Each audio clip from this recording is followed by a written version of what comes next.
Hello and welcome to another episode of Pictures Without Pictures. This is episode number 3. Reese, how are you doing? I'm tired. He's tired. That's how this movie made me feel. But we'll get into that in just a moment. Firstly, I want to talk a little bit about these technical issues I've been having with the audio versions of these podcasts. So in the first 2 episodes there was some echo, and I'm hoping against hope that in this episode it's gone, because my final fallback option was to use my earphones from my PlayStation VR that I got, and I thought one earphone would extend far enough to reach me, and because those are kind of like, the way that it's designed is one, like the left ear is a shorter wire,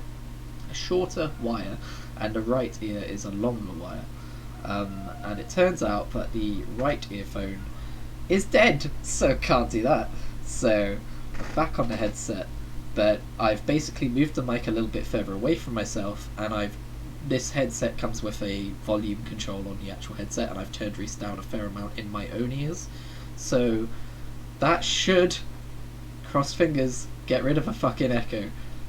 If it doesn't, I don't know anymore, because the weird thing about it is that the actual stream, there's no echo from you. But it's just the Audacity recording, not a sponsor. It's just the Audacity recording has the echo in, so I'm not sure how it could be. That's because of Discord, probably. I guess Discord so. probably cuts out a lot of the crap, that the echoes and stuff. But when I'm streaming, OBS is taking audio from my mic, not from my Discord, and it's not your fault, so it wouldn't be your end, right? So, I mean, I know it's not your end, but either way, that's just... Well, it is. Well, it's just Discord, because the idea is that the Discord cuts it off, whereas I guess the Audacity doesn't. But I don't know. It's weird. It's just weird audio issue. Either way. But thanks for your patience while we work through them in either case. And if there is another echo in this video, fucking years of YouTubing is ingrained in my brain. If there is still an echo in this podcast, in the audio version, I do apologise. I will work on it again next week. But either way, we are here today to talk about this golden-haired man who you can see on the screen. He's mid-swing. He has been perpetually frozen there, probably by Loki or someone. I imagine he is in immeasurable pain and he just cannot show it. This is another wallpaper. Stoicism. What's that? Stoicism. Yeah. And yeah, so Thor. Do you remember the first time you saw Thor? No, not really. I can't remember when I first watched it, but I do remember watching it and being like, sorry. It is an okay movie. It is an okay movie. Just a bit like last week's Iron Man 2. It is just okay. I think Iron Man 2 is better, just because I think there's more spectacle. Sure. There's more intrigue. Yeah. It also has humour in it. Or more humour in it. I'll get to that in a minute, but I remember this was the first MCU movie I ever saw. I think I might have mentioned that last week as well, but it was on Netflix. I was over at my sister's house, and I was like, "Hey, look! I don't remember what I'd thought about the MCU up to that point, but Yeah. I'd seen the movies, being advertised or whatever. I wasn't into comic books at that point. There weren't as many superhero games. Again, as I've mentioned before, Spider-Man, Batman, and Superman were like the 3 main superheroes in my brain. And other than seeing the Spider-Man and Batman movies, that was about my extent of superhero kind of knowledge and interest as well, I suppose. I never really sought it out. So I think the MCU really did open up my eyes to, comics and superheroes as a genre. But Thor was kind of the first MCU movie I really saw, and I remember at the time as well, it didn't really blow me away. I enjoyed it though, but I didn't come away from it like, how when you see a good movie it's kind of like going around and around in your head for a while afterwards? Well, Yeah. not this one. It's just, one and done. It's one of those movies where you watch it and Yeah. you don't really have much to turn over. It's pretty black and white for what it's trying to do. Yeah. It doesn't try to do anything crazy. Yeah, it's very obvious with everything, and even with the camera angles and stuff, it's very obvious what they're trying to do with their Dutch angles and things. But yeah, I'd say like I guess intent is interesting of like the characters in this, and like it is very much a black and white story of being like, oh, character is arrogant and naive, learns to not be arrogant and Yeah. naive. So it's very like it's very Disney. It, It's very fairy tale, and but not necessarily a bad thing. it's not trying to do anything new, and it's not trying to do anything complicated. Um, Well, it's but you say that I feel like because obviously it's the first one where they went into it being more fantasy yeah, than just grounded in the reality that the Iron Man films, as well as what would have been before this, the Incredible Hulk, um, they were all grounded in science, and so it went almost like complete 180 into fantasy element, which I think was interesting. yeah, and So, it does do some stuff. There's not nothing to be talked about, obviously. hmm Um, like there's certainly things it does regarding the duality of the two worlds. yes, Like the tone of just like it's not just how Asgard looks in relation to Earth. It's also how the characters act and talk to each other. mm, It's such a stark difference. yeah, And it's kind like, of throughout the whole like line. It's throughout the entire movie, and Thor's main conflict is kind of coming to terms with, or maybe not main conflict, but one of his conflicts is coming to terms with existing alongside people of Earth and how different it is, I guess. mm. I think it is very how the film was done as a whole. I think is very good because it rather than go straight, it's like all right, we've done science, we've done cool technology and stuff. Now we're going pure fantasy. They did it in such a way which it was almost like a soft transition into it. Like the cold open of the movie is like science, science, science, science, True. fantasy, Yeah. and so the whole point of the characters of like Jane and obviously all that is they are very much there the bridge to connect it to the world without it being too fantastical Yeah. and being completely hard to grasp the idea that this also exists in this universe where a man in an iron suit flies around. Yeah. Yeah. By the way, look out for me calling Jane Foster Jane Austen because that keeps happening in my head. But they, I think it's one of those films because obviously there's lots of superhero movies that do this. It's one of those films that gives a good amount of disbelief to the characters when Thor is saying that he's got superpowers and all this kind of stuff. Yeah. I think there's a few too many superheroes where the characters go from obviously believing in normality as it exists in the world to then believing that crazy things can happen. I think in this movie, Jane Foster definitely has a long journey to go to believing Thor. Like she doesn't really believe it until he gets his powers back and she sees it for her own eyes. Like Yeah, fully. I think it's a case of her whole thing is like she wants to believe where everyone is like very much a naysayer Yeah. being like it's like but she can't just be like I believe you because that's not exactly a sane thing to do. No. So there is no proof for it. Therefore, obviously she wants to, but there is no proof to say that there is. Yeah. By the way, Jane's a stronger character than I remembered her being. Gotta give her credit for that. Like they definitely don't shy away from the fact that she is attracted to Thor, but they do it in a. I feel like they do it in a pretty healthy way, but she doesn't compromise her own character, except for maybe at the end when Thor flies away on the bridge. And she looks a little bit. I don't know. That part was really fucking cheesy, but the rest of it, I thought she was pretty. I mean, pretty grounded as a character throughout the whole thing. I mean, like I said, it's set up like a Disney movie, so you're kind of gonna have those kind of things set up in there. I think. Yeah. So I guess if we want to start from the beginning of the movie, the first thing that really caught my attention is the fact that I'm pretty sure this occurs in the flashback to I think it was 965 AD. The frost giants appear on Earth. First of all, I think that might be the earliest period of time we see Earth in the MCU. Although I might be forgetting some IP that takes us back further, but not that I can think of that's in the MCU right now. I just like that they made a point of going that how do I say this? It's like fantastical things happened many years ago, before any of the films happened, where obviously we see them change the course of Earth, and what normal is for that universe. So I thought that was cool there.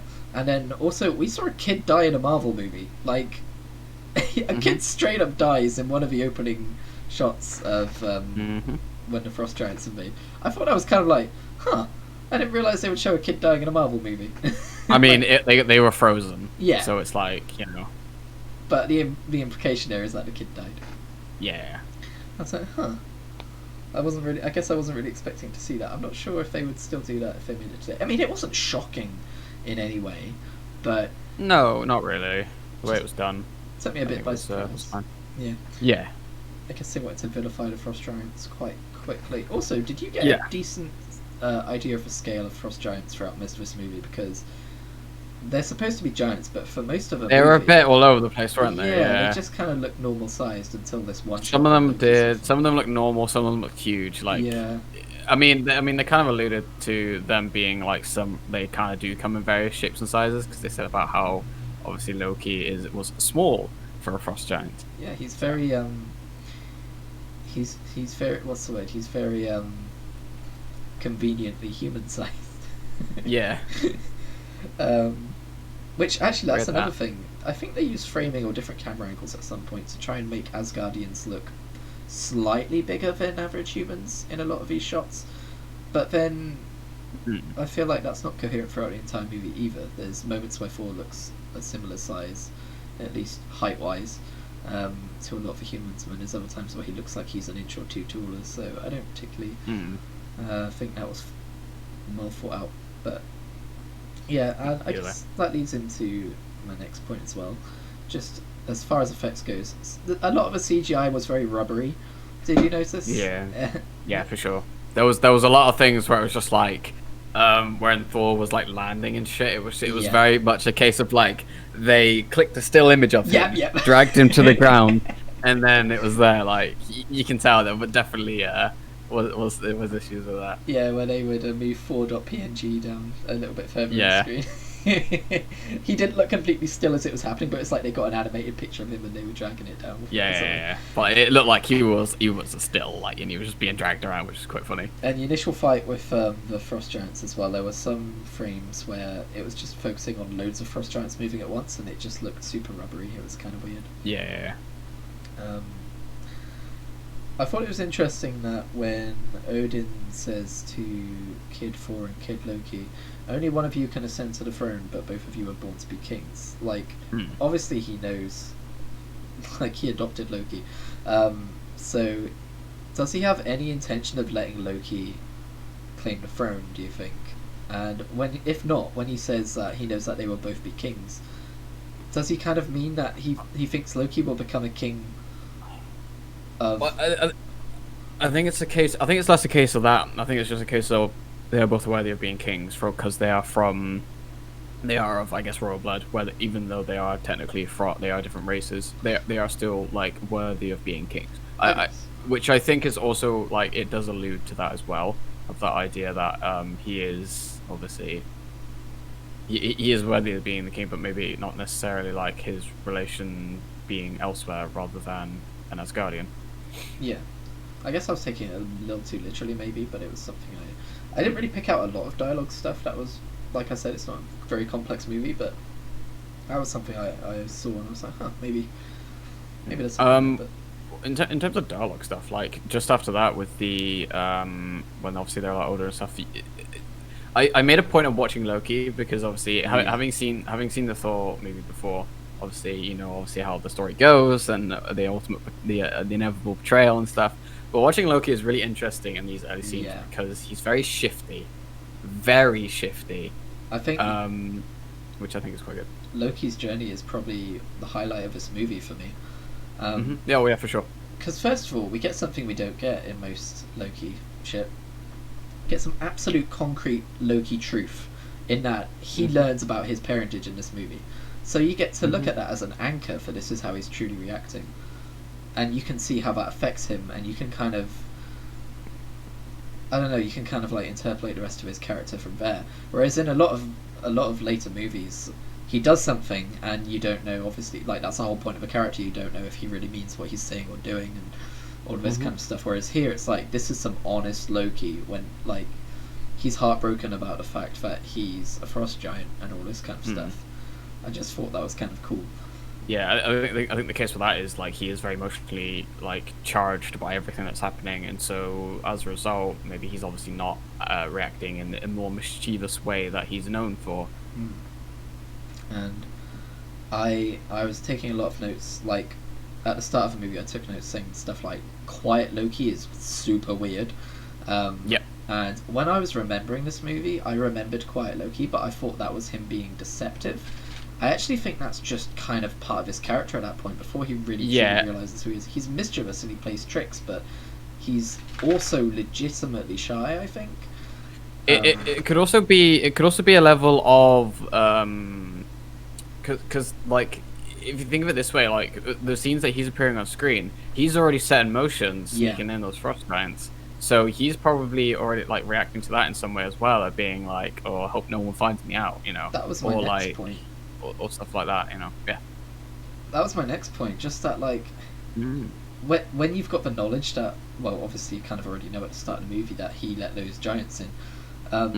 Everything he, like, all of his shyness kind of comes across as a kid who thinks that like his shit's gone a bit too far, and he feels like a little bit afraid about not just being found out, but what the consequences of his actions are.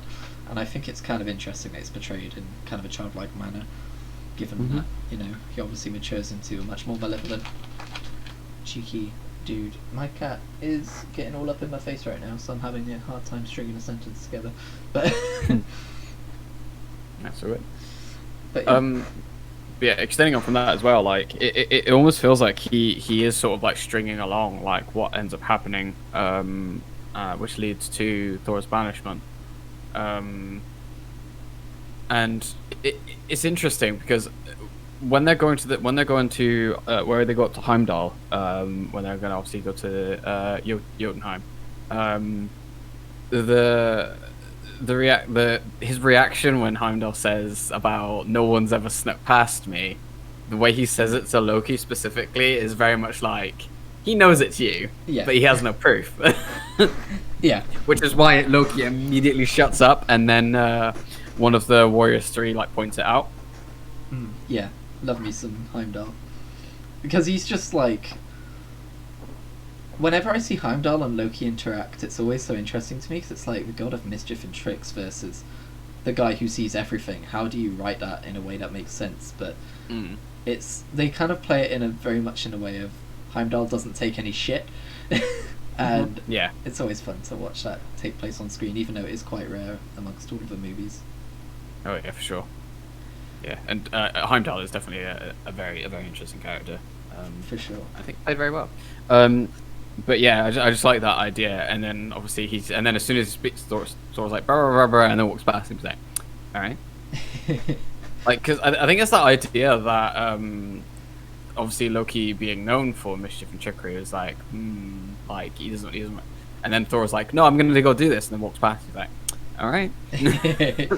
Thor is so like, because of what I've already said about the fact that it's not a hugely complex movie, I feel like they really amplify just how arrogant and vain he is at the start of the movie to show how far he comes at the end. And it's kind of fucking weird seeing him like that. And I forgot that originally Mjolnir didn't have that qualifier if you have to be worthy to wield it. That was something that happened after he got banished. So I was watching him thinking, how is he worthy of a hammer at this point? Like, he's such a massive douchebag.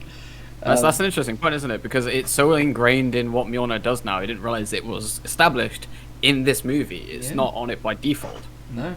I don't know if it's the same in mythology or not, but it's Odin. Obviously he whispers to the thing, you know, you have to be worthy to wield this. Whoever be worthy of this. Whosoever is worthy to... Yeah, I don't remember. I started off confidently, and then I immediately remembered I didn't know the quote. Because he says specifically the power of Thor as well. It'd be cool if... Which I think gets a little bit retconned later on, but... Well, I don't know, because when we go into Love and Thunder, if Natalie Portman does become female Thor, then that's going to be important, right? Like, how does a mortal gain those powers? Well, they prove themselves worthy, and they gain the power of Thor. That's how it works. Whereas before, yeah, if it you becomes understand that, it becomes less it becomes less about the actual hammer and more about the actual just existence of being Thor, I guess. Hmm. Picking up it's like a mantle rather than a weapon. Yeah, I love I love that whole lore of like it's like the sword and the stone in a way, isn't it? Yeah, for sure. I mean, it's set up that way very specifically Yeah. in the movie, which is cool. I want to learn more about mythology. I've got a book called Mythos by Stephen Fry, and I don't know entirely how good that is for, telling the actual Greek mythology. Obviously, this isn't Greek mythology, but it's just in general I want to learn about Greek mythology and Norse mythology and all kinds of mythologies. I want to become. I mean, I have a decent knowledge of Greek mythology. Mm. If you have specific interests, I could probably enlighten you to some stuff. I do know some stuff. I'm not like an expert, but I do know like a fair amount because I took an avid interest of it back along. Yeah, it's just as I've been playing through Assassin's Creed Odyssey, and obviously Valhalla's coming out soon.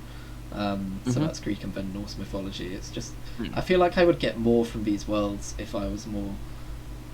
Well, as far as I'm aware, the difference between Greek and Norse mythology, Norse is very much about tradition and about almost like I'd say the will of the gods, but also like trying to gain their favor by doing things that they would deem as good. I too am worthy. And then being blessed by those gods for these actions. Yeah. Which I think is very interesting. Yeah, you just reminded me of that World of Warcraft dungeon. I too am worthy. What was his fucking name again? Oh, it doesn't matter. Anyway. I know you're on about. It's bugging me now. God, I know exactly who you're on about. Times. Crap. It's an S, I think. It's like God Slayer or something. God King. God King Scorvold. That's the one. God King. And it was God something. Yeah, God King Scorvold. Yeah. I am God King Scorvold. Lord, I too am worthy. Okay, we'll stop doing bad accents now. We have a lot of love for World of Warcraft in this podcast. Yeah. Which, by the way, draws from so many different fucking mythologies at this point. It's insane. I'm saying, I mean, it links in. That specifically you were talking about does link in, so it's fine. Yeah. It's not technically off topic, guys. It's fine. It's all good. When Thor was getting... Well, firstly, it's kind of crazy that he was getting crowned at the start of this movie, considering... I don't think we really see him in a leadership position until the third movie, right? Yeah, he because the second one, it's just obviously... Well, we know what the second one is, but the third movie, obviously, he does get crowned because everything's kind of like official. Yeah, we'll get to 2. I liked 2. We'll see if that holds up this time round. But anyway, I know it's simple camera work, but I just liked how he goes for Odin's son, my heir, and then it immediately cuts to Loki. I thought that was neat. Yeah, it is interesting. Also, when he says, I declare you, like he's about to declare him king, and then the frost giants happen, and it cuts away to the frost giants, and it cuts back to him, he's like, frost giants. But I just want to see that scene without the cutaway, because what everyone else saw was, I declare you, frost giants. It's like, wait, I'm what? What? I feel like that was written... I'm a what? I'm a what? I feel like if that was written with Ragnarok's idea of comedy in mind, it would be like, sorry, I'm frost giants. Like they would definitely make something out of that. But, yeah, they would have made like some joking. It's like, no, you idiot. Which brings me to my next point. This is quite a joke-light movie. Like they've definitely got jokes, but usually that comes into play when it's Thor reacting to the human world. I've actually written down here the first joke is 14 minutes and 36 seconds in. I don't know if I missed something somewhere, but the first thing that really made me go, oh, that's a joke. Kind of like that's a lighthearted throwaway comment to make the audience giggle. That didn't happen till 14 minutes 36 seconds, and I was gonna write down what it was, and I didn't because I thought I'd remember it. And guess what? I forgot. I've got some note taking. What do you remember? Do you remember the scene? It was. Give me a second. It was. It might have been after Thor had landed. Hang on, maybe I can just really quickly bring it up because I've got the timestamp here. Just got to make sure I don't play the audio because then we'll just get fucking demonetized. I mean, not that we're making any, but Vamp for me, Reese. Say something interesting. Interesting. I was just gonna say, I think it's interesting after that whole scene with the frost giant, because Thor is very much played up in that whole starting scene of like the crowning ceremony, as he's like, look at me, I'm so charismatic, ooh, ah. But then obviously once he gets denied, it's like, oh, you're not king, not yet. And then it's like, it does like a mega Dutch angle on him as he flips over the table, which is to show, I believe Dutch angle is used to specifically show like something's off or something's not right. Or like a different angle on someone, and so they come to like a different light, and it shows off like his very sort of like, I deserve this, I'm worthy, blah blah blah, and obviously his naivety as a result of it. It's a good point. It's a good thing that you bring up that scene, by the way, because that is actually the scene where the first joke happens shortly afterwards. But firstly, going on that scene, I thought the table flip was a little alright. Kind of like, it didn't really do anything for me. Well, that's the point of Thor. He's very dramatic, he's very over the top, and so which ties into his personality of well, to begin with anyway, he's this very like overbearing person who is like, I am worthy of this, you will give me what I want, and then he doesn't get it, so then he gets angry and flips the table. Tantrum, yeah. And I like how Loki just kind of like slowly unfurls from behind a pillar. That was very that reminded me of like animation, the way that was shot. Like, yeah. I feel like if that was animated, he would almost like slowly appear from smoke or something. That's what like slithering in like a snake. Yeah. Oh yeah, like a snake. It's all coming together. So the first do not it would be unwise to be in my presence, brother. He's like, I don't care. So the first joke of that I've got recorded here at 14:36 is when he's short, like, it's that same scene where all of the companions come in and he's rallying them. He's like, we're going to Jotunheim, and he's like, who did this? Yeah. And he says is her name Sif? He says probably not Sif, because that means something else, I believe. Okay. That's something else. Subtitles up here. He says, and who proved all wrong, who scoffed at the idea that a young maiden could be one of the fiercest warriors that this realm has ever known. And then she goes, I did. And then she is called Sif. He says, true, but I supported you, Sif. That was the first, like, giggle moment. Even though it's not fucking hilarious, it's just like a little, like, smile moment. That was the first one of those, like, recorded, and the fact that it took 14 minutes, 36 seconds to get to that, considering what Thor Ragnarok is, I think it's no surprise that Chris Hemsworth fairly famously said he was getting bored of the Thor role, and then after Thor Ragnarok he was like, actually... well, I mean, Taika Waititi did that one, didn't he? And he's very, very famous director. So. Yeah. And I think he's doing the next one too, right? Yeah. He's doing 4 as well, so 4 it should be good. 4. That's something we should probably bring up. I don't say my THs properly, so I sound like I'm talking about the number 4 the entire time. My parents, by the way, ridicule me for that whenever I talk about the 4 movies. They're like, sorry, what's it called? I'm like, 4. You can't say words. Anyway, so that leads off into the... I've already mentioned, obviously, the interaction on the bridge with Heimdall. They do loosely mention on that as well about how Bifrost, if left open, just destroys shit. So that's loosely mentioned. Yeah, but Bifrost is a Death Star. How is that a throwaway comment? The Bifrost is a Death Star. That's how you open plot holes immediately, because then why didn't Odin in his more warmongering days that we later find out about in other movies, why didn't he use it like that? And well, maybe he did and we just didn't know. And like I mean it could just be a case of many things, really. Like with the like that because it is very much a fantasy element of, obviously it's because it's almost a mixture of technology and fantasy, isn't it? But I think that there's probably many reasons why that are there. Well, the first being plot. If you just destroy everyone who opposes you, then there's not much story left to tell. Yes, it's a bit boring of an idea.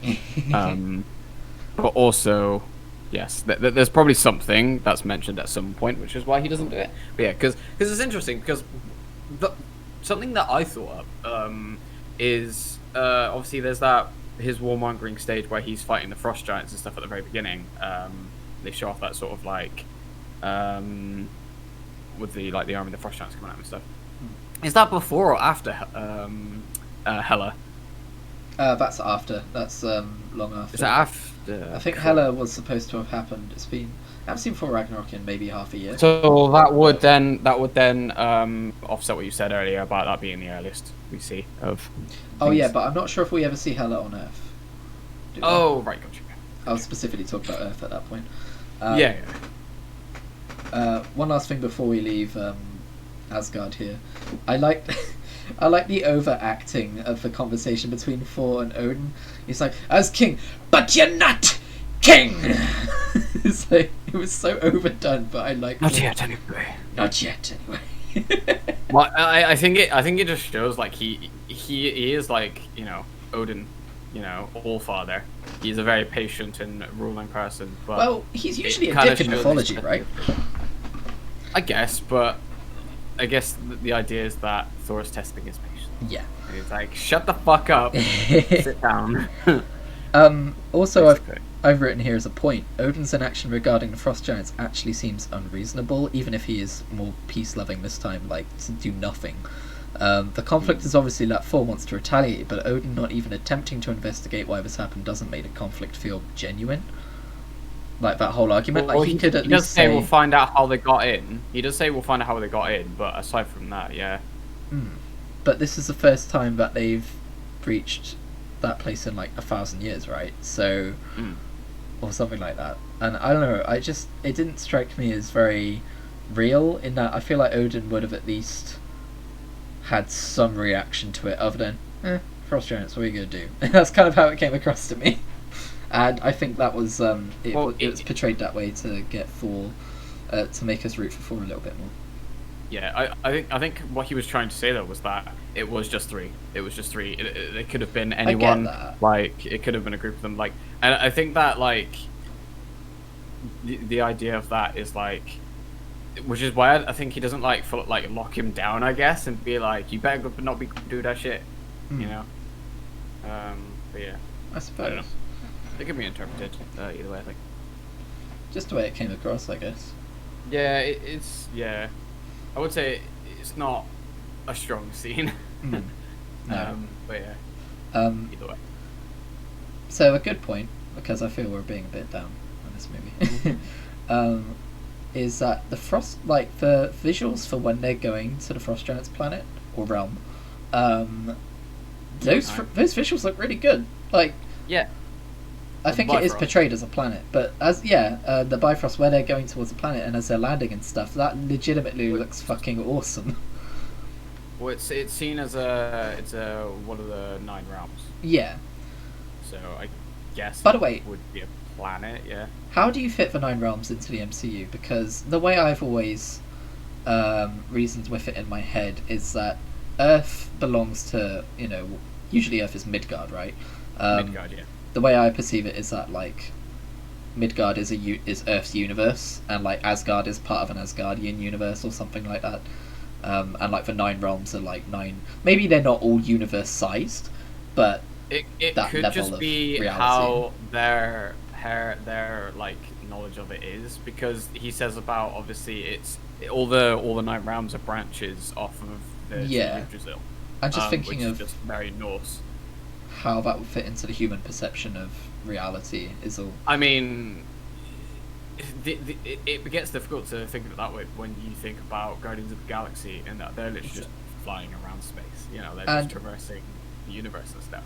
Given that Thor's going to be in Guardians of the Galaxy now, that might actually be something that they explore, at least as like an offhand comment or something.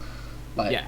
Oh, it's a shame. You'll be like, oh, this is this, you know. Yeah, you could have Rocket say something like, "Oh, it's a shame that, you know, your planet blew up," and he's like, "It was not a planet, it was a realm." Like, you could do something with that. Yeah. Although I feel like they would have done that already with Infinity War when they were talking. I don't know. I'm not Kevin Feige. Is that his name? Kevin Feige. Yeah, that was right, Kevin Feige. Okay, good. For some reason, I was like, wait a second. Kevin that would be really bad. Right, yeah. Okay, I'm not Feige. Was there anything you wanted to say about the Frost Giant scene where they're fighting all the Frost Giants? Because my next point immediately moves on from that. I think it's just more character of like the whole stuff there just shows off the character a little bit more, like how Loki knows as soon as Thor gets insulted, there's gonna be a fight. Yeah, he goes, I think "Oh, that no." it shows. I think it just shows their relationship, how they do, how close they really are, even though they are like very obviously you're wrong, Mary, like brothers fighting and all that. But it does show that they are very close. They do understand each other. Yeah, that moment was like a precursor to the relationship that we see in most of the movies, and even the humour that we see in most of the movies around those two.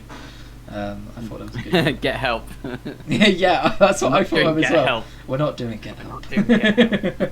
Which also, I was thinking about that yesterday. Is that something that they did before the events of this movie? Because they wouldn't have been able to fit that in, right? It's like, when did they ever work together? So can you imagine the more shy, quiet version of Loki that we see at the start of this film? Can you imagine him doing get help? I guess. That's kind of the point. It is all Thor. He's just using him as a effectively, and then he just throws him.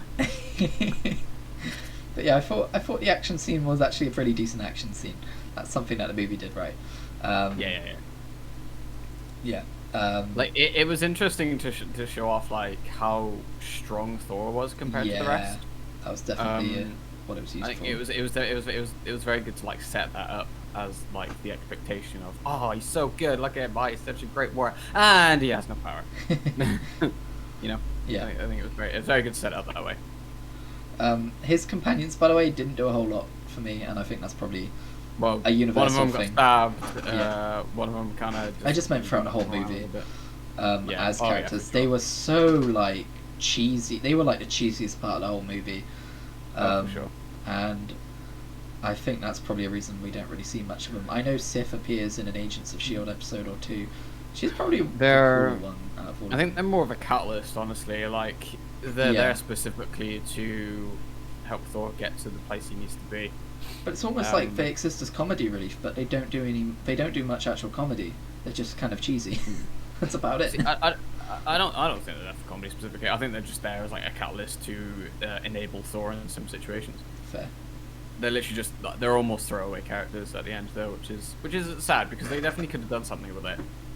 It's just like the scenes they were in, and can I just say, that does remind me, some of the cuts in this movie. Were they bad? No, they were not good. They were not good. I notoriously don't notice cuts. So sheer. They were so sheer.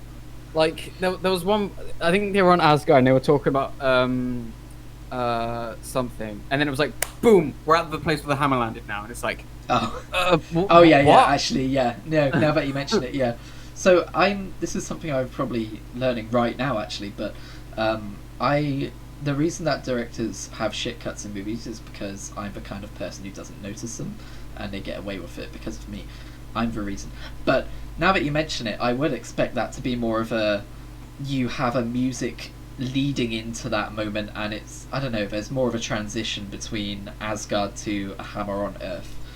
So this is why I love some of these directors, like Edgar Wright, for example. Edgar Wright is well known for his fantastic transitions. You watch any of his recent movies, Scott Pilgrim, Baby Driver, any of films like that, his transitions are fucking amazing. Like, they incorporate well into the theme of things, or they'll use something with the environment, or like it's in relation to how a character is reacting to something or anything like that.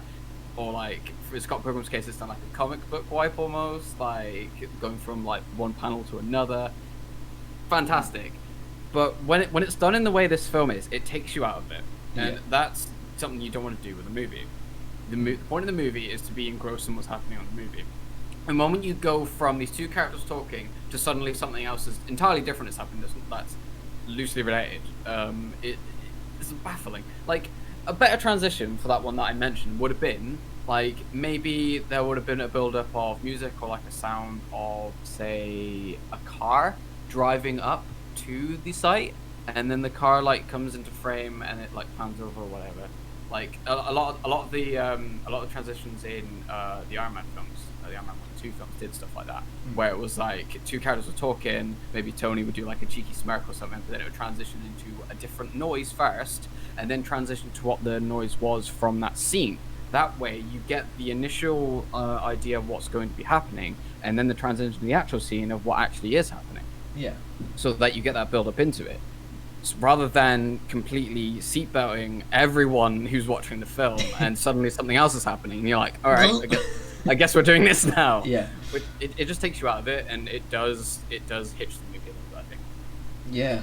I mean, I'm definitely going to be noticing that in future now. And there was definitely something rough about this movie that I couldn't quite put my finger on, and that was probably it, the level of, directorial stuff like that. Because it's just, I think, even, well, you could have made it better, it's just to have an establishing shot. Yeah. There was no establishing shot, it was just like, focus, in the next scene. And it was like, okay, who is this man? Why am I focusing on him now? Oh, okay. And then after like a minute, like, you get the context, and it's like, okay, fair enough, we've got context now. You've literally opened my eyes. That is something that I never thought about until just now. And it's something that is easy to recognise, and that's something I'm going to be thinking about in the future now. Yeah, for sure. So, I guess moving back to Earth. By the way, do you think it's kind of weird for pacing that the movie opens with, like, a part that we don't see until later on, but it's a very small little flash forward? I don't know. That's what I mentioned before about the cold open of the movie. It's there specifically to tie this story to the stories already been told. It does it specifically so it doesn't put you out of your element. So you are grounded in, okay, this is the world we know, but there's also another world that is within this world. Rather than, oh, Asgard, look, it's beautiful. It's like, this isn't what I know. This isn't where Stark is. Tony Stark. Yeah. It basically grounds it in the universe, and something that is said later on is magic is just science we don't understand. Yeah. Which is quote. The entire which is a beautiful quote for this film, because it's basically how the film is shot. Is here's the stuff you know, but here's stuff you don't know, but technically not very different. It's just the applications and the things behind it. Yeah, and that's kind of the point of the cold open. Yeah. That's what I think anyway. I guess maybe I was just thinking about how when we cut back to that moment, there's something jarring about it. But I think it is probably just the directorial stuff you were talking about before. I think that's more a case of the jarringness it's more from Thor's perspective that time. Yeah. So it's like, boom, I'm on Earth, bang, I get hit by a car. Yeah. Yeah. That's absolutely what it is, actually. But I was gonna say I did like the irony of he's talking about how he's the god of thunder and then he gets tased. Yeah. That's very okay. I don't have the actual definition of irony on hand. I know people get it wrong a lot, but that was very entertaining to me. Yes. And also when like I said about because we see a Stan Lee cameo not long after that, but all the people are driving up to try and get a hammer. I didn't know who Stan Lee was, at least not by appearance. Did it work? The first time I saw this movie, so I am appreciating all of the Stan Lee cameos, all of the early ones, a lot more now. I do like the one in Iron Man 2 because I don't think we mentioned it in the last stream. The one in Iron Man 2, they jokingly, he's supposed to be playing Larry King, which is I think he's like a talk show host. Yeah. Like your Jimmy Kimmels and stuff. Yeah. He does that kind of thing. That's great. So he does kind of look like him as well, which I thought was quite funny. Sadly, I don't know anything about Larry King either, so that was lost on me. Even though I recognise Stan Lee nowadays. We got shirtless Hemsworth. Yeah. Dude's buff. Dude is buff. He's like a triangle on legs.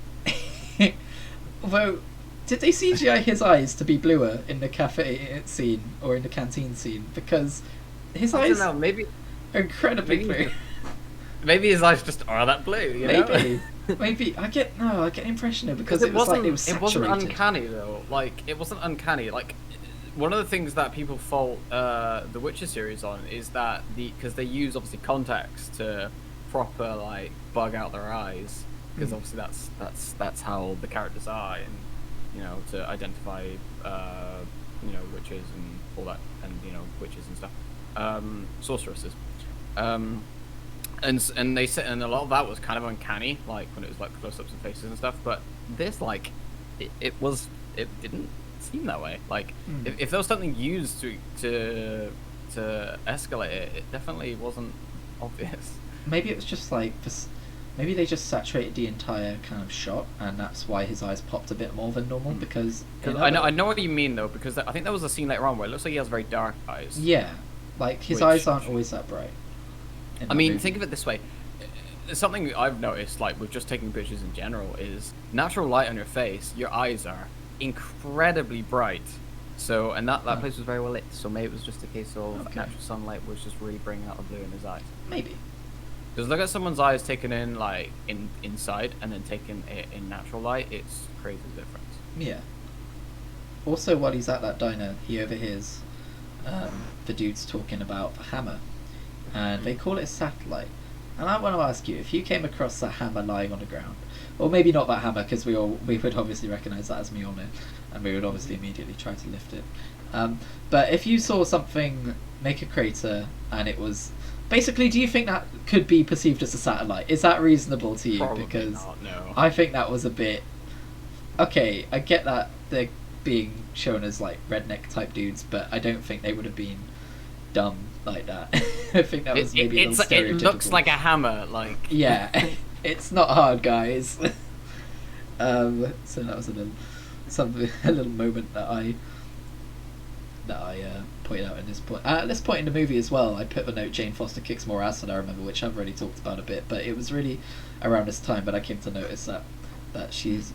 at the end of the last stream, or the last podcast, I was talking about how, from what I remember of Jane, she just kind of swoons. And she's like, "Oh, Thor, save me!" And like all this kind of shit. But no, she's there's more to her than that, and I appreciate. Yeah, that for sure. Yeah. The old guy, I forget his name, Jane's dad's friend. He does make a reference to Bruce. Bruce, the Hulk. He says he knows a professor who dealt with gamma radiation, and then he was taken away by S.H.I.E.L.D. and we never saw him again. So I don't know if that was specifically a reference to... It has to be. No, as in, like, was it a reference to the previous movie, or was that just a reference to the Hulk's lore in general? I think it was just a reference to the Hulk. Yeah. Like, the Bruce Banner and the Hulk as just characters, established characters, I think. Yeah. I don't think... Yeah, that's what I think. And speaking of larger MCU characters, I forgot Hawkeye was in this movie, and then as the movie went on, I realised why I forgot Hawkeye was in this movie, and it's because he's in it for like 2 minutes. Doesn't fucking do anything. Nothing. But was he ever going to go for anything other than the bow? When he's looking at the weapons on the wall, and he almost reaches for the sniper rifle, and he gets the bow instead. I think that's obviously meant to be a reference to, like, people speculate about, what would a modern Hawkeye in cinema look like? Maybe they would have him use a sniper rifle instead. But no, he's definitely going for the bow. But as far as in-universe character, would he ever really have picked up that sniper rifle? Yeah. Especially when the bow is there. That's specifically there for him. No one else would pick up that bow.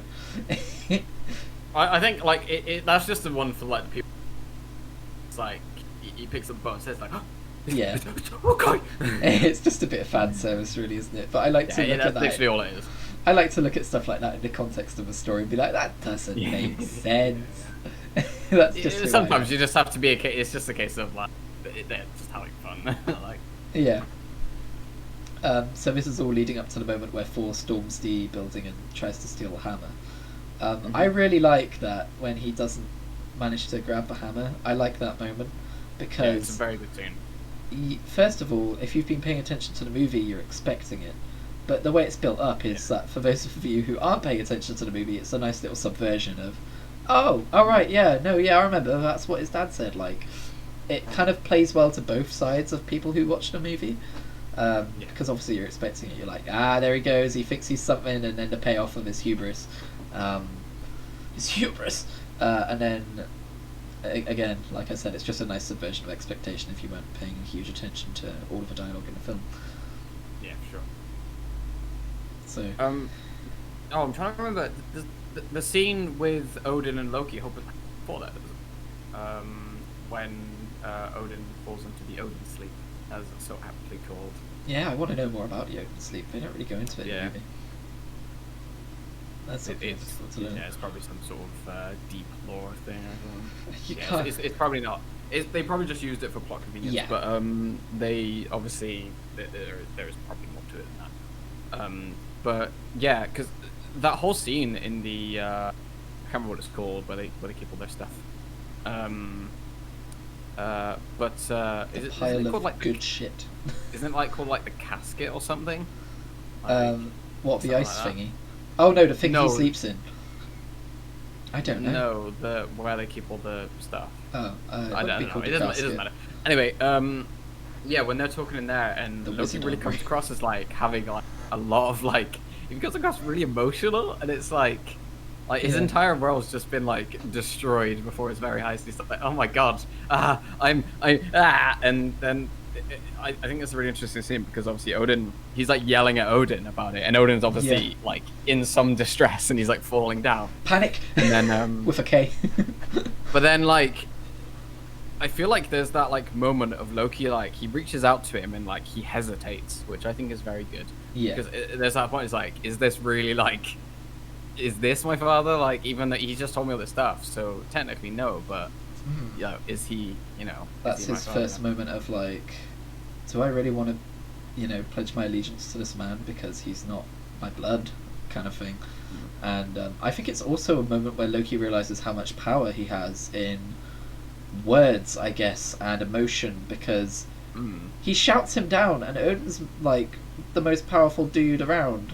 So the fact that his words caused that effect, I think, is quite important for Loki as well. Yeah. He's For like, sure, oh, yeah. who needs Sorry, weapons when you have words, and that's such a major part of his character. But yeah, that's Loki to a T, isn't it? It's he doesn't fight. He, he's very very sneaky and does everything. I mean, I think part of like Thor's banishment as well leads to that as well, because he realized, oh, I did this. I was the one who convinced him to go and do this and got him banished. Yeah. That's really interesting, because he specifically says you should go to Jotunheim, and it adds to that whole idea. It's like, oh, I can just say shit and people will do stuff. That's cool. And then it lends itself to character. But like you said before, though, like he has a lot of emotional moments. And Tom Hiddleston, holy shit, Fuck yeah, dude. he plays him so well. Also, Like he's a good actor. Also, this movie throws shirtless Hemsworth at people, and it completely overlooks the fact that Tom Hiddleston. People fucking love Tom Hiddleston.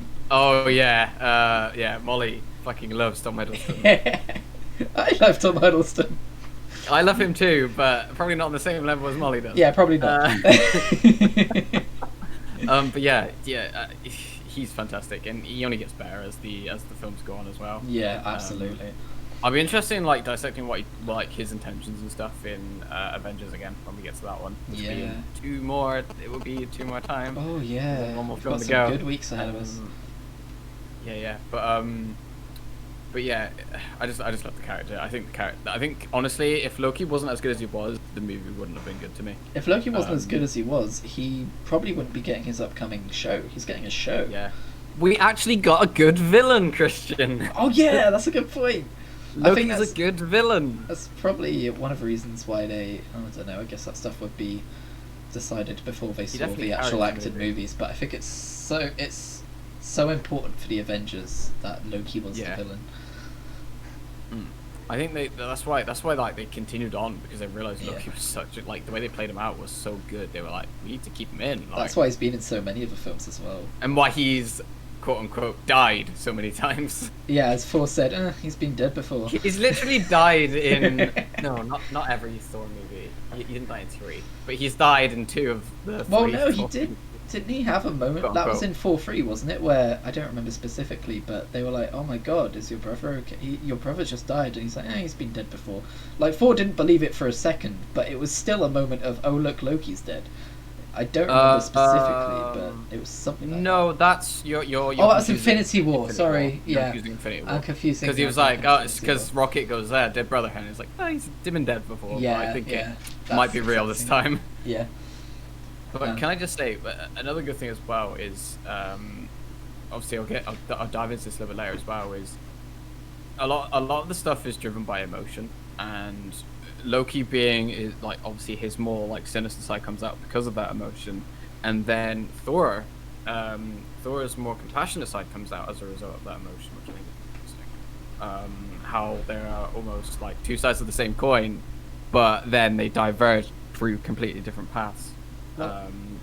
Despite I suppose you could say, at least as far as Thor is concerned, maybe not so much Loki, but like he gains his might from Asgard, and he gains his emotion from Earth, right? Like Earth teaches him humanity.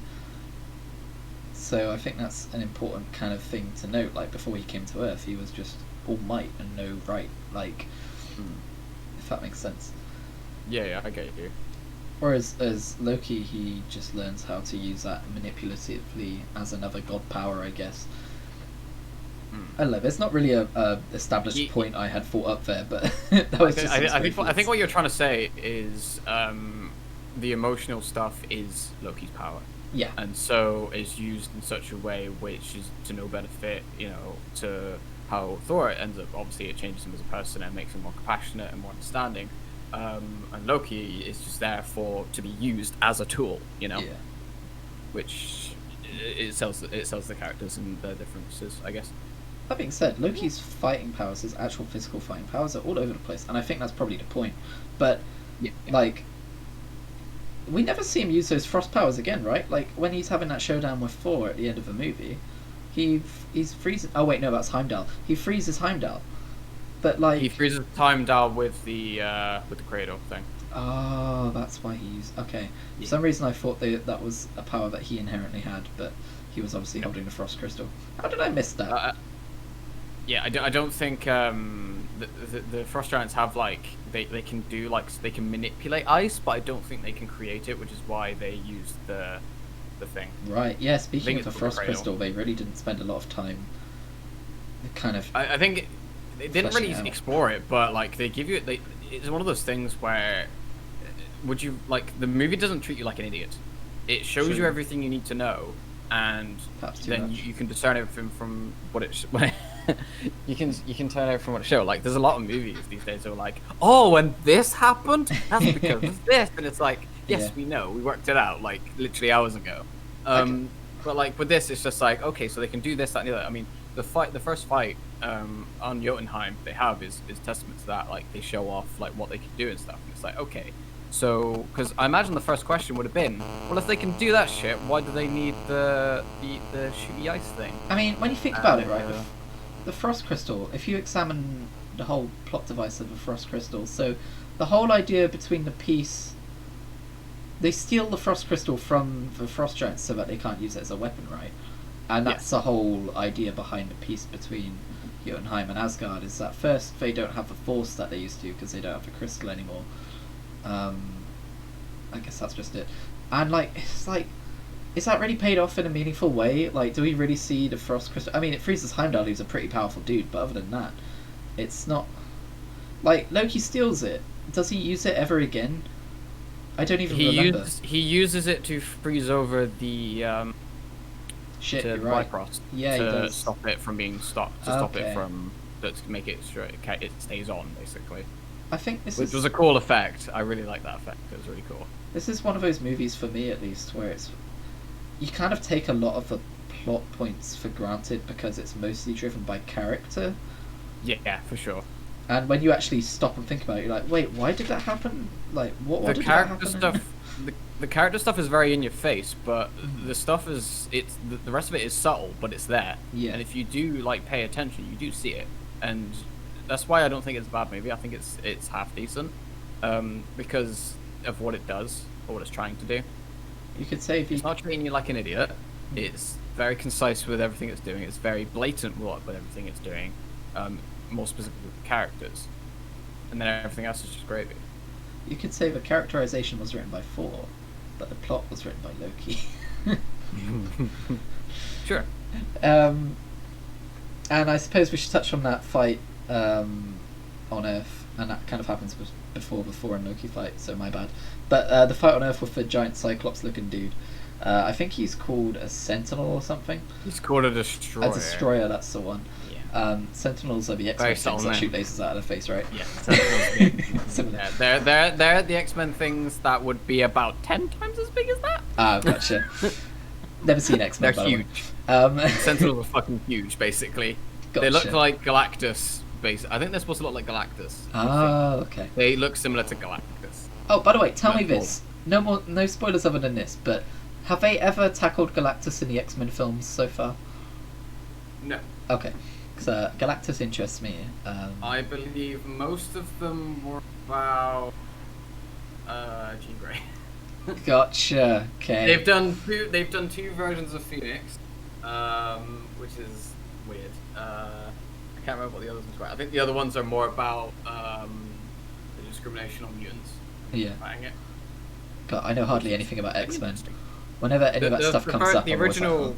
the original three with obviously Hugh Jackman, Wolverine. I think a lot of it is just the characters and dealing with like being a mutant. Yeah. And then it builds up into a fight of like, oh, these guys are evil mutants. Stop them and better our names. Unhunt me, Magneto! Unhunt me, Magneto! So, we're referencing a tweet that said, what's his name? Matt Berry? Something Berry. Matt Berry. Should be cast as the next Wolverine. I love it. But yeah, other than that huge Ackman that they've got right now. Yes. Well, I mean, he's not doing it anymore. Oh, is he not doing it anymore, is he? No, he's done. Oh, okay. That would be why they were talking about recasting. He said he's done with the role, but he knows that someone adequate will pick it up after him. Just get Taika Waititi to do one, and then he'll be back in. Can you imagine? That would be great. That would be cool. So the final fight with the Destroyer isn't as bad as I remembered it being. It's not amazing, but it's not bad. It does the job. It's eh. Yeah. It's the same. It's the same thing I said about Iron Man 2. It's about the characters. Yeah. Which Although the final fight in Iron Man 2 was rad. Yes, for sure. But it's not about the fighting. It's about the characters and their struggles. Yeah. One thing I do like about the Destroyer fight though is when Thor's like walking up to him, he's like, "Spare these people and take me," blah blah blah, and then Loki's just like looking pensive, and then the Destroyer turns around, then just fucking backhands him. Yeah. And I was like, that's very brothers fighting. Yeah. That's very like sibling rivalry thing. Yeah, that was pretty good. That was a good moment. Oh, so Very very good comedy that. So yeah, that's Thor gets his powers back because by sacrificing himself, he proves himself worthy, and Hammer's like, yeet, and it eats itself towards him. I need to see an edit of that now. Just very quietly in the distance. Like instead of the sonic boom noise, it just says yeet. Because there's a point where it just goes boom. Yeah, yeah. And then Jane's like, that does remind me of a point as well, but I'll get to it with this. I was just gonna say, Jane's like, this is when Jane does get a bit damselly, but she's like, oh no, he's dead, I must be with him. And he's like, get the fuck out of the way, he's about to press his ultimate. There's a giant hammer coming this way. It's a satellite falling down on him. Speaking of which as well, this wasn't the point I was gonna make, this point. It does kind of tie into it, because the fight scene that happens in the, where the hammer is. Fucking, he lets him go, even though he knows that it's fake. What's that? Which is interesting. So the professor dude comes up and says, "Oh yeah, he's colleague Donald." Yeah. And then it like they look into it and it's like it's fake, and he's like, yeah, okay, that's fine. And it's like, so obviously they clearly know he's Thor. I don't think they know he's Thor, but they know there's something about him, and they know that it will advance if they let him go. They know that he is tied to the hammer in some degree. So also, they're just basically watching him, because they say follow him. Yeah. And it's obviously they're clearly keeping an eye on him to see if he doesn't. I mean, so if you go back a bit to the scene where he's being held captive by them, and Loki visits him, first of all, epic prank telling him dad's dead. Nice moves. But also, wouldn't they have like a secret, like a hidden window, so that they could view that whole thing? Like, obviously, I don't think they'd necessarily be able to see or hear Loki, but the fact that they would see Thor's emotion, and the fact that it would appear that he was talking to himself, would perhaps lead them to think that A, there's more going on here than we can really see, and B, Thor seems like a genuine dude because he's crying over what they might be able to garner from that situation, the death of his parent. Like, they might consider him less of a threat. I don't know, maybe I'm grasping at straws here. That's what I should call this entire podcast. Just never mind pictures without pictures. Now we're just called grasping at straws. That's the thing. They've realised that he's completely docile after he tries to pull the hammer and doesn't pull it. They realise, and he's like they're not stupid. They realise he's something's powerless going on in some way, and they want to figure out what's going on. And the best way to do that is to let him go and see what happens from there. Yeah. I was about to call him fucking Agent Crawford, but that's from Hannibal. Jesus Yeah. Christ. I- Anyway. I forgot I we can't always got. call it. I can't always call it. I forgot that we got this much Agent Coulson in Phase 1. And it just makes me sad that they didn't bring him back for future phases, because he apparently dies in Avengers Assemble. He quote unquote dies. And, spoilers for Agents of S.H.I.E.L.D. Episode 1, but he doesn't die. Yeah, I know. I've seen some of them. I know he's... and it's a shame they never brought him back into the movies that I remember. Yeah. Although he maybe was it's in kind of- Captain Marvel, but that's just because it was a prequel. Yes, well, that makes sense. But yeah, one thing I was going to mention about the fight scene specifically, when it was like fisticuffs. What was with the impact noises? Yeah, I noticed that The too. impact noises. They were so like each hit was so weird. Yeah. And it really, I was like, what is happening? Why does it sound like this? Some of the Foley work in this movie was a little off. It was so odd. It was like, it was like punching like, I don't know, like a fucking pillow or something. It just sounded so weird. It's like a really bassy pillow. I get the impression this movie didn't get the same budget that Iron Man 1 did. Oh, for sure. I mean, there was less, like, it was more practical stuff that needs to be done with, like, the costuming and stuff. Yeah. Props. Like, with Iron Man stuff, I mean, Iron Man 2 obviously went with more props and stuff. But Iron Man 1's more specifically was a lot of CGI, and obviously that shit's pricey. Yeah. A lot of CGI, and the CGI we did see, it wasn't fantastic anyway.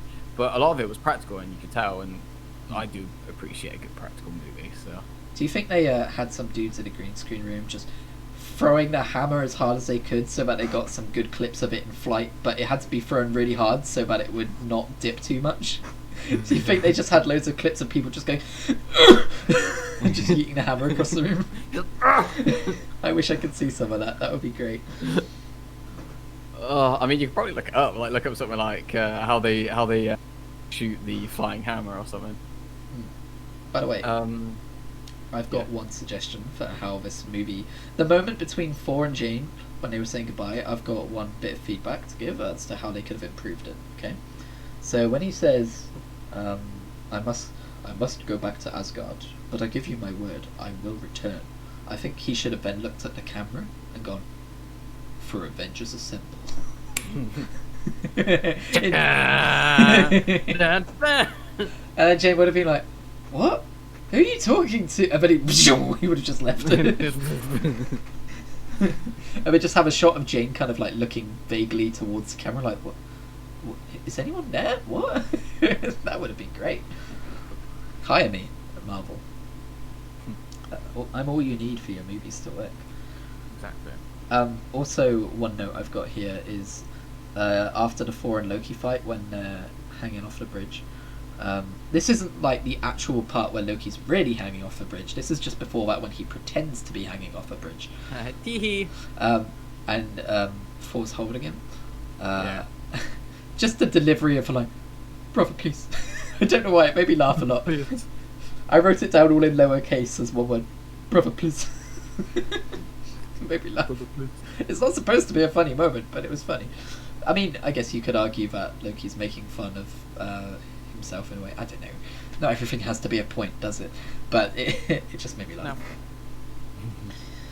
No. I mean, it's just a case of he knows this is a more compassionate Thor, so he's like, he's not gonna let me fall now. Probably. I did think that was a good shot though, where he surrounds him with like clothes and stuff, and he's like, "Fucking all right, stop it, listen." Yeah.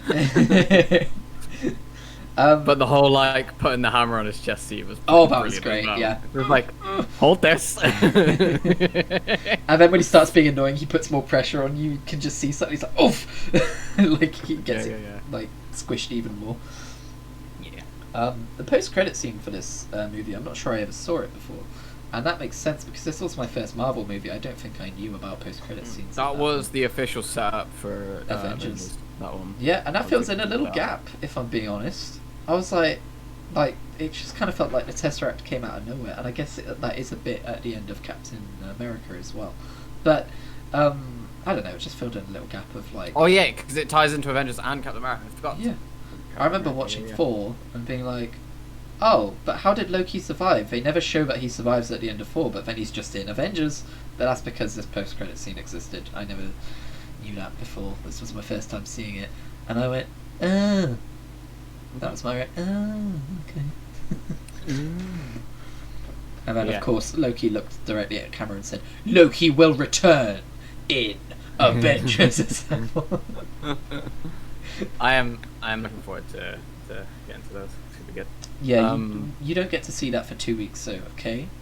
Next week we're doing Captain America, okay? So, yeah, it's gonna fucking be jump the the first gun. Avenger. The first Avenger, apart from that time when the other person. But that doesn't count. And See, it doesn't count. See, I wrote it here. It doesn't count. yeah, doesn't count. Captain Marvel never said she would be an Avenger. Nick Fury just wrote that in a document after she pissed off. It's fine. She doesn't count. I mean, technically, she's not an Avenger until after she appears. It's just a case of, hey, if we need help, we're gonna call you, all right? So, he's my first Avenger, all right? Oh, actually, hang on. What are we talking about? Captain America happened way before Captain Marvel. Captain America was World War II, right? Or World War One? No, World War II. And then Captain Marvel was in the 80s. Yeah, but the idea is that because he was in cryo sleep the entire time, Yeah. so she's like the first one that officially does stuff with Shield. Okay, fair enough. Jeez. I think that's the idea. I remember Captain America as being an okay movie. I didn't realise... I remember liking it, so it should be... Okay. Maybe it's just because I don't have a huge thing for war movies, and Captain America's Yeah, kind of a war movie. it's set up because it's like... Because it's very good for the time, because of the way it's set up. Actually- Well, I'll save it for next week. I'll tell you why I don't have hugely fond memories of Captain America, and it's not the film's fault. It's Lego Marvel Avengers' fault, because I bought that game and I was like, I'm gonna play through the Avengers movie, and it was like, fuck you, play through the Captain America stuff first. I was like, oh, okay, I don't really care about this. That's literally my entire reasoning behind having a slight grudge against the Captain America movie. Fantastic. Well, hopefully we can rectify that. Hopefully. Any final thoughts on Thor, though? That was a fun sentence to say. I recommend that sentence. Any final thoughts on Thor? Not quite as good as Give Me a Fat Beat to Beat My Buddy's Ass to, but it's up there. It's up there. If we made a tier list, a fat beat to beat my buddy's ass to would definitely be at the top. That's S, yeah. But yeah, I think it was like, it wasn't an amazing film, but it definitely like hit a lot of the points, and it was, as I said before, a lot of it was very black and white with like subtle indicators around that were there for like, hey, if you're paying attention, you know. And I'm gonna be comparing it to the second film when we get to the second film, because that was a notoriously bad one. It was good, damn it! I thought it was alright, but, you know, we'll see when we rewatch it. I watched it once, and it was a while ago, so Yeah. we'll see. But, yeah, like, you can definitely tell, it's... The way this film's done is a lot more serious to a degree, and there's less of the charm that the Iron Man films have. It's very much grounded in, okay, this, emotions. I can't help but wonder if their initial plan for these Marvel movies was for them to be wildly different in genre, whereas nowadays they're more streamlined, as there's a certain flavour to them that all of them seem to have of comedy, even if they are a bit different. It was a case of just knowing their audience and stuff, and when they realised they were planning on like actual Avengers films, they realised it would make more sense if they were better interlinked with each other and not so vastly different. But I mean, you could also argue that a lot of these films are there, so they're gonna be different, and so they do sort of come into tandem with each other after the Avengers stuff, because then obviously they've officially teamed up at that point, so they know of each other and obviously carry on from there. But yeah, I still think the Thor movies are vastly different from the others, though, which I think is kind of the point, because he is very fantastical, I think is the word that I said earlier. He is very much like larger than life, and so I think it's very interesting. Basically, you don't see anyone step in fucking toe to toe with maybe Hulk, but you don't see anyone step into the floor toe to toe with Thor and fucking, you know, willingly do it anyway. True. I have a curveball question to throw at you. Which do you think is the better movie, Thor or Man of Steel? Thor or Man of Steel? Yeah, because when you think about it, they're both movies about a superpowered individual interacting with a world of humans where he's a bit too big for it. Man of Except- Steel's very edgy, though. Like, comparatively, I love Man Man of very Steel. edgy. I like Man of Steel as well, but it would be an injustice, see what I did there, to compare the two movies. All I'll say is Man of Steel, better action. Yes, for for better sure. Chris If you're going Hemsworth. purely off, if you're going off action, Actually, yes. actually, if no, you're going that's off Henry Cavill. characters, I would say Henry Cavill, you can't go wrong. Yeah. But if you're going off action, Man of Steel. If you're going off character development and just general story of those characters, then Thor, for sure. Yeah. Cool. Just for some reason, even though now the more I think about it, the less it makes sense to compare the two. For a second there, I was like, Thor and Man of Steel are kind of similar in some ways, but now that I think about it, structurally completely different. Oh yeah, for sure. They're both just superhero movies, is what it comes down to. I would say Captain Marvel is a lot more to Man of Steel. Do you know what? Now that you mention that, I realise that Captain Marvel did not come out that long ago, and I don't remember a lot of that movie. I liked it. I liked it. It was interesting, and the subversion was that because I didn't know about the Korean stuff. Like, I don't remember a lot about... Like, I remember a lot about the characters in that movie, but I don't remember a lot about what actually the plot was of that movie. Oh god, gone off the top of my head. She has a power that they say she was gifted, but they have to put her to restrict it. It's all coming back to me now. She then finds out later on that she's actually a human that ended up being affected by some sort of ship engine, I think it is. Yeah, I remember that. Which basically gives her superpowers. But still, like, the conflict in that movie, she was fighting I don't remember, I guess I don't remember the action scenes. Like, the conflict scenes. I don't know. We'll get to it. Well, because the idea was scroll, wasn't it? Like, scroll the baddies, and then it's like, oh, are we the baddies? Yes, I remember we are the baddies. Blockbuster. I remember they made a big deal out of Blockbuster. Oh, yeah, because it was back when Blockbuster and fucking Radio Shack and shit. Yeah. I just remember there's a scene where she falls through a Blockbuster at the start of the movie. Yeah.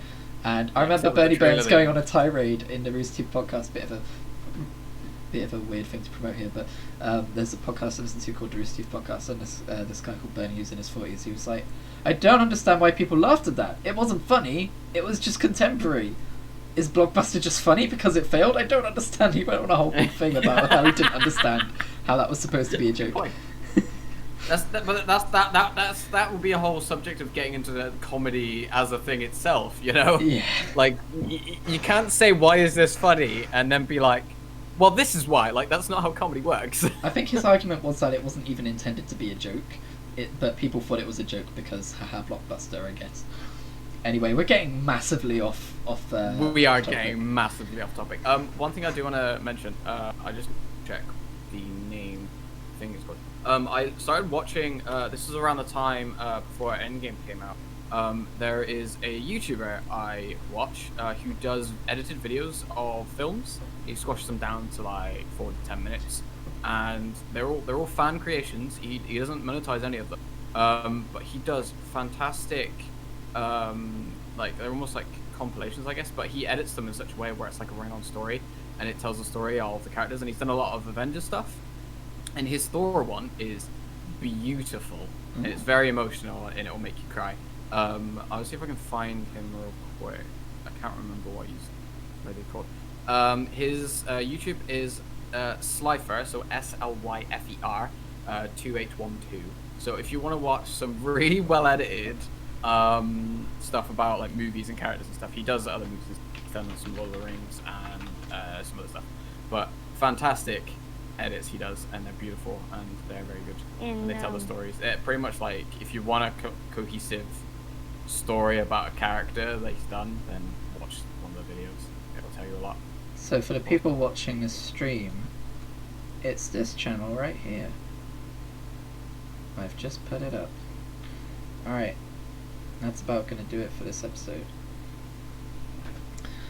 Thank you for joining us while we talked about Thor. I was a little nervous about this one because I didn't think I could think of much to say about Thor because, like I said, I don't think it's a hugely complex movie. But I think we got through it. I think we said some things. Yeah, sure. If the echo's back, I'm just gonna cry. Hopefully it's That'll gone. be fine. Now, This makes me sound more important. do you think the echo as a villain to our podcast is a better villain than anything we've Just seen? end the stream. Fucking hell. Thank you for See you listening. next week. We will see you next week. That's a podcast.